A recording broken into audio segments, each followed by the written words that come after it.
जानेंगे। तो महाशिवरात्रि का जो दिन है, अगर हम उसके बारे में थोड़ा सा पुराणों से जाने, तो हमें बताया जाता है कि उस दिन भगवान शंकर के साथ में माता सती की शादी का दिन था, और उसी को महाशिवरात्रि के दिन के रूप में मनाया जाता है तब से ही। लेकिन अब हम जब नए युग में प्रवेश कर रहे हैं, तब हम ये भी जानेंगे कि ये जो युग परिवर्तन है उसका और ये महाशिवरात्रि के दिन का क्या संबंध है। तो जो युग परिवर्तन है उसको हम आसानी से अगर हम समझे, तो नीच लोक का उच्च लोक में परिवर्तन होने वाला है हमारे भीतर भी, और आने वाले समग्र संसार में, पूरी पृथ्वी पे, समग्र कॉस्मोस में ये जो है युग परिवर्तन का टाइम आने वाला है। तो जब हम हमारी कॉन्शियसनेस को आगे बढ़ा पाएंगे, जब हमारी कॉन्शियसनेस है वो आगे बढ़ जाएगी, तभी ये जो है ये पूरा टाइम अच्छे से आ पाएगा। और उसके लिए जब हम हमारी कॉन्शियसनेस है उसको आगे बढ़ाने के दिनों में सबसे महत्व का दिन आज का जो शिवरात्रि का दिन है वो है। उसके बारे में हम गहराई से जानेंगे कि वास्तविकता में जो ये शिवरात्रि का दिन है वो शिव और शक्ति का मिलन तो है ही, लेकिन ये हमारे ही भीतर की शिव और शक्ति का दोनों का मिलन है। तो उसके बारे में अगर हम आगे जानकारी ले, तो पहले हमारे जो भी सनातन धर्म है उसमें बताया जाता था कि जब शिव बारात लेके शक्ति से शादी करने के लिए गए थे, तभी उसी दिन को जो है शिवरात्रि के दिन में तब से ही मनाया जाता है। लेकिन वास्तविकता में जब हमारी कॉन्शियसनेस है उसी को शिव कहा जाता है। वही जब हमारी शक्ति, मतलब हमारी कुंडलिनी एनर्जी के साथ में कॉन्शियसनेस मिलती है, और जब शिव और शक्ति दोनों का मिलन होता है, उसी को हमारे भीतर जो भी है शिव शक्ति के मिलन के रूप में बताया जाता है। लेकिन आज का दिन इतना महत्व क्यों है? जब हम ध्यान करते हैं या जब हमारी एनर्जी है उसको बढ़ाते हैं, तब क्या होता है कि जैसे जैसे हमारी जो कुंडलिनी एनर्जी है वो नीचे से ऊपर की ओर धीरे धीरे उठने लगती है, तब हम उसको जब सहस्रार चक्र तक ले आते हैं, तब वास्तव में हमारा जो है सेल्फ रियलाइजेशन के एक्सपीरियंस से हम गुजरते हैं। लेकिन आज के दिन में स्पेशली जब ये शिवरात्रि का दिन होता है, तब क्या होता है कि कॉन्शियसनेस का प्रभाव इतना ज्यादा होता है कि कॉन्शियसनेस ऊपर से हमारे भीतर आके हमारी जो शक्ति रहती है, जो मूलाधार चक्र में बसी हुई है, वहां पे हमारी जो कॉन्शियसनेस है वही उतर के आती है। तो ये आज का दिन है, जो भी ये शिव तत्व होता है, जो कॉन्शियसनेस मतलब हमारा चेतन तत्व होता है, उसकी बहुत ही प्रचुर मात्रा में वो होती है, प्रभाव होता है। तो जब हम ये इस रात्रि को ऐसे रीढ़ की हड्डी को सीधी रख के बैठते हैं, तो क्या होता है कि हमारी जो चेतना है वो धीरे धीरे बढ़ने लगती है। जो चेतना है वो ऊपर से आके धीरे धीरे नीचे की ओर हमारे मूलाधार चक्र तक आती है। जब हम आज के दिन अगर हम ध्यान करते हैं या आराम से सिर्फ बैठते भी है, तो जो भी हमारी एनर्जी को ऊपर उठने की जरूरत नहीं होती है। अगर हम शांति से इस रीढ़ की हड्डी को सिर्फ सीधी रख के ही आज की इवनिंग में बैठते हैं, तो क्या होता है कि जो शिव तत्व है, जो हमारी कॉन्शियसनेस है, वो जो हमारी चेतना है, वो धीरे धीरे ऊपर से नीचे की ओर बह के धीरे धीरे हमारी जो मूलाधार चक्र है, वहां पे जो शक्ति बसी है, जहाँ पे कुंडलिनी एनर्जी सोई हुई है, वहां तक पहुंचती है। जो भी ये चेतना है वो, तो इसी को ही शिव शक्ति का विवाह बोला जाता है। हमारे पुराणों में उसी विवाह को एक प्रसंग के रूप में, एक नाटक के रूप में बता के ये जो भी ये पूरी स्टोरी है वो लिखी गई थी। लेकिन इसका वास्तविक अर्थ यही है, इस रात्रि को अगर हम हमारी चेतना को धीरे धीरे आगे बढ़ाने लगते हैं, तो क्या होता है कि धीरे धीरे जो शिव तत्व होता है, जो चेतना होती है, वो आज के दिन में प्रचुर मात्रा में होती है। स्पेशली जब हमारी अर्थ है अभी फोटोन बेल्ट से गुजर रही है, तब चेतना धीरे धीरे आगे बढ़ रही है, सभी लोगों की भी बढ़ रही है, और पूरे अर्थ, पूरे कॉस्मोस की भी चेतना आगे बढ़ रही है। तो आज का जो इवनिंग है, आज का जो ये रात का समय है, वो बहुत ही मतलब इम्पोर्टेंट है। जितना हो सके उतना आज के रात में ध्यान करने का प्रयास करना है।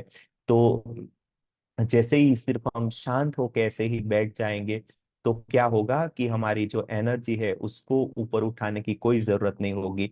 जो शिव तत्व है वही ये चेतन तत्व धीरे धीरे हमारे मूलाधार चक्र तक सहस्रार से उतरेगा, और वहां पे ही इन दोनों का मिलन है।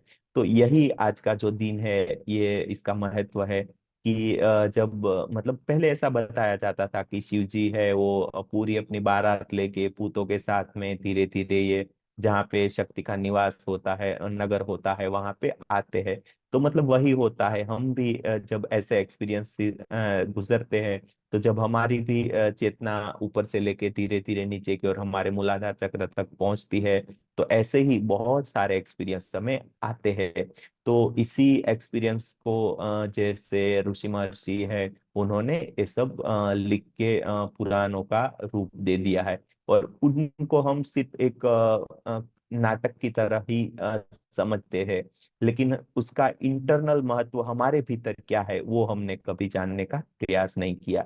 लेकिन अब जब हम ज्ञान की ओर जा रहे, एक प्रकाश की ओर जा रहे, तब धीरे धीरे हमें ये पता चल रहा है कि जो भी ये शिव तत्व है वो हमारे ही भीतर है। जो शक्ति सती तत्व है वो भी हमारे भीतर ही है। हमारी शक्ति हमारे मूलाधार चक्र में कुंडलिनी एनर्जी के रूप में बसी हुई है। और जो हमारा शिव तत्व है, हमारी कॉन्शियसनेस है, मतलब यहाँ कहीं ऊपर की ओर हमारी ज्यादातर रहती है। तो उसी को जैसे ही हम शांत होके श्वासों के साथ में जुड़ के थोड़ा सा ध्यान में उतर के धीरे धीरे जैसे ही हमारी श्वासों के प्रति हम कॉन्शियस हो जाते हैं, वैसे ही क्या होता है कि ये पूरी ऊर्जा धीरे धीरे हमारे भीतर आने लगती है। तो जैसे ही हमारी ऊर्जा भी बढ़ने लगती है और हमारी कॉन्शियसनेस भी धीरे धीरे जैसे ही बढ़ती है, तो आज के दिन में ये कॉन्शियसनेस और जो भी एनर्जी है उनके मिलन का बहुत ही बड़ा एक चांस रहता है। मतलब पहले से तो आज के टाइम में बहुत ही ज्यादा एनर्जी भी बढ़ी हुई है और चेतना भी बढ़ी हुई है। हम सभी लोग महसूस कर पाएंगे कि आज का जो भी टाइम अभी चल रहा है वो धीरे धीरे एक अंधेरे से प्रकाश की ओर जा रहा है। हम भी हमारे भी जीवन में महसूस कर पाएंगे, जैसे ही धीरे धीरे हमारी चेतना आगे बढ़ती है, कॉन्शियसनेस आगे बढ़ती है, वैसे वैसे हमारा ज्ञान का भी विस्तार होता है। धीरे धीरे जो हमारा मेडिटेशन का महत्व है, नॉलेज का महत्व है, उसको दूसरे लोगों के साथ में बांटने का महत्व है, खुद को दूसरों से अलग ना समझ के ये पूरी दुनिया को ही खुद का वास्तविक रूप समझने का प्रयास करते हैं। तो धीरे धीरे ऐसे ही जो है हमारा डेवलपमेंट होता है, और हमारा जो है स्पिरिचुअली भी ग्रोथ होता है। तो मतलब यही है, हमारे भीतर जब एनर्जी है वो कॉन्शियसनेस से मिल जाती है, तब हमारा जीवन है धीरे धीरे बहुत ही आसान होने लगता है। और जो भी हमारी जीवन में छोटी मोटी समस्या है, जैसे कि फिजिकल लेवल की बीमारियां या अन्य कोई छोटी मोटी दिक्कतें आती रहती है, हमें बहुत ही सारी मात्रा में काम करना पड़ रहा है, या बहुत सारी ऐसी अलग अलग चीजें हैं, वो धीरे धीरे एक आने वाले टाइम में अगर सब कुछ सही रहा तो धीरे धीरे वो सब मिटने वाला है। और वापिस ये जो भी है गोल्डन एरा जिसको बोला जाता है, वो धीरे धीरे पृथ्वी पे आने वाला है। तो बस यही करना है आज की जो भी इवनिंग है, खुद को शांत रख के ऐसे ही पूरी स्पाइनल कॉर्ड को सीधा रख के सिर्फ बैठने का प्रयास करे, या कुछ भी देखे, या कुछ भी ना कर सके तो सिर्फ अपनी श्वासों के ऊपर ध्यान लगा के बैठे। हमारा ये 12 बजे तक तो ये जूम सेशन ही चालू रहने वाला है, लेकिन उसके बाद में भी अगर ध्यान करना चाहे तो उसके लिए बाद में भी हम कंटिन्यू कर पाएंगे। तो जो भी आज की इवनिंग है इसका यही महत्व है कि जब हम कॉन्शियसली खुद को शांत रख के बैठ जाते हैं, तब हमारी एनर्जी को भी आज की रात में ऊपर उठाने की जरूरत नहीं है। अगर हम सिर्फ शांति से आराम से रिलैक्स होके बैठ पाते हैं, और धीरे धीरे हमारा जो माइंड है वो थीटा में पहुंच जाता है, एक शांति का अनुभव कर पाता है, तो जो हमारी चेतना है वही धीरे धीरे हमारे भीतर नीचे की ओर उतर आती है। और हमारा जो भी शिव और शक्ति दोनों तत्व का मिलन होके हमें दिव्य समाधि का, दिव्य ज्ञान का, दिव्य आनंद का अनुभव होता है। तो बस धीरे धीरे हम वही करने का प्रयास करेंगे। और हमारी चेतना जब बढ़ती है तब क्या होता है कि ये पूरा जो कॉस्मोस है उसकी भी कॉन्शियसनेस में बदलाव आता है, मतलब वो भी ऊपर की ओर बढ़ती है।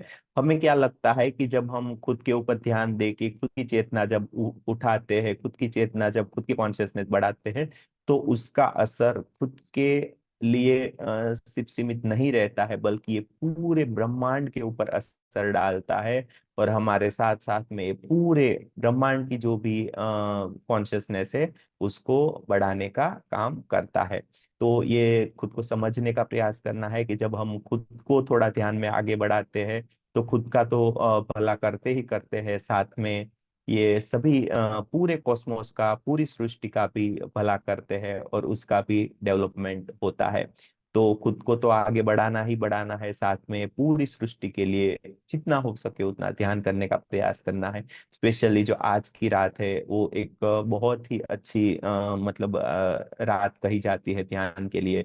जब हमारी शक्ति को बिना ऊपर उठाए ही जब हमारा शिव तत्व है वही मतलब मूलाधार चक्र तक, शक्ति तक पहुंच के जो भी हमें दिव्य समाधि का अनुभव अगर मिल सकता है तो ये बहुत ही अच्छी बात है। खुद की कॉन्शियसनेस तो आगे बढ़ेगी बढ़ेगी, साथ में पूरे कॉस्मोस की, पूरे ब्रह्मांड की जो भी है चेतना है वो भी आगे बढ़ने वाली है। तो इसके बाद में जब हम पूरी सृष्टि को एक वननेस की ओर ले जाते हैं, खुद की चेतना जब ऊपर उठते उठते मतलब बाकी लोगों को भी धीरे धीरे ऐसा अनुभव होते होते अभी आने वाले कुछ ही वक्त में ज्यादातर लोग ये कॉन्शियसनेस आगे बढ़ जाने से ये पूरी पृथ्वी पे एक नए ही युग का प्रारंभ हो रहा है। सभी लोग अपनी चेतना को बढ़ा रहे हैं, साथ साथ में ये पूरी पृथ्वी है वो भी अपनी चेतना को बढ़ा रही है। तो क्या होगा उससे कि हम जब सिर्फ को खुद तक सीमित मानते थे, इंडिविजुअल मानते थे खुद को, उनकी चेतना जब बढ़ जाती है तो पूरे संसार को ही अपना रूप मान के एक वननेस का अनुभव करते हैं। और हम एक दूसरे के बीच में जो भी बॉर्डर्स होती है या जो भी तनाव होता है या जो भी दिक्कतें होती है वो सब धीरे धीरे आने वाले वक्त में मिटने वाला है। और आने वाले वक्त में जो भी है हम वननेस का एक एक्सपीरियंस करने वाले हैं। तो ये हमारे लिए बहुत ही मतलब बड़ी बात है कि हमें ये जो भी है इसका ये मतलब करने का चांस मिल रहा है, इसमें शामिल होने का चांस मिल रहा है। तो मतलब हम जितना भी हो सके इतना इसका आनंद लेना है और खुद को भी एक ध्यान की ओर ले जाना है। और साथ साथ में अगर हो सके तो दूसरे लोगों को भी जो भी है ध्यान के लिए प्रेरित करना है। और जितना भी हो सके उतना ध्यान करके, मेडिटेशन करके आज की रात को तो करना ही करना है। साथ में जब हम अ, आने वाले दिनों में भी हमारी कॉन्शियसनेस को आगे बढ़ाने के लिए उसके ऊपर भी फोकस करेंगे और जितना हो सके उतना ध्यान करके जब हमारा फिजिकल बॉडी धीरे धीरे रिलैक्स हो जाता है तब हमारा क्या होता है कि आसन सिद्धि मिलती है। जब हमें बैठने की आदत बनाते हैं तो बैठने की आदत बन जाने के बाद में धीरे धीरे हमारी एनर्जी बढ़ती जाती है। और एनर्जी बढ़ने के बाद में जो हमारा एनर्जी बॉडी होता है, प्राण शरीर होता है, वो धीरे धीरे आगे बढ़ता है। तो मतलब उससे क्या होता है कि हमारा जो प्राण शरीर है वो धीरे धीरे कॉन्शियस होने लगता है और उसका एक्टिवेशन है वो चालू होने लगता है। तो प्राण शरीर के ऊपर हमारा पूरा कंट्रोल आने के बाद में धीरे धीरे हमारी समझ शक्ति डेवलप होती है। उसके साथ साथ जो हमारा तीसरा बॉडी है, मन शरीर, वो भी धीरे धीरे एक्टिव होने लगता है। और ये सभी चीजों को देखते देखते, ध्यान करते करते, मेडिटेशन में आगे बढ़ते बढ़ते जब हमारा फोर्थ बॉडी जो साक्षी शरीर जिसको बोला जाता है वो धीरे धीरे जब हमारा डेवलप होता है तब हम ये सारी चीजों से खुद को थोड़ा पीछे रख के पूरी समग्र सृष्टि का एक्सपीरियंस ले सकते हैं।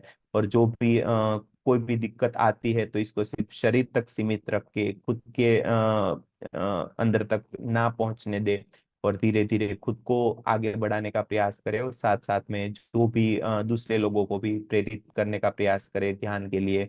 और दूसरे लोगों को भी हम बोले कि उनको भी जितना सौभाग्य मिलता है ये समग्र संसार को आगे बढ़ाने में, कॉन्शियसनेस को आगे बढ़ाने में। तो बस यही था आज का जो भी है एक छोटा सा प्रेजेंटेशन। और उसके बाद में अगर मेडिटेशन के लिए हम आगे बढ़ेंगे तो जितना हो सके उतना मेडिटेशन करने का प्रयास करना है। सेशन तो कंटिन्यू चालू ही रहेगा। तो अब हमारा जो भी है मेडिटेशन का सत्र चालू होगा, तो एकदम आराम से रिलैक्स होके एक आरामदायक ध्यान मुद्रा में बैठ जाना है, पालथी लगा के, अपनी दोनों आंखें बंद करके एकदम रिलैक्स और शांत होके अपना पूरा ध्यान अपनी श्वासों के ऊपर लगा के एकदम शांत और रिलैक्स होके एक आरामदायक ध्यान मुद्रा में बैठ जाना है। एकदम रिलैक्स होते जाएंगे, शांत होते जाएंगे, और अपने मन को श्वासों के ऊपर लगा के महसूस करेंगे, श्वासों को देखेंगे, एकदम शांत, एकदम रिलैक्स।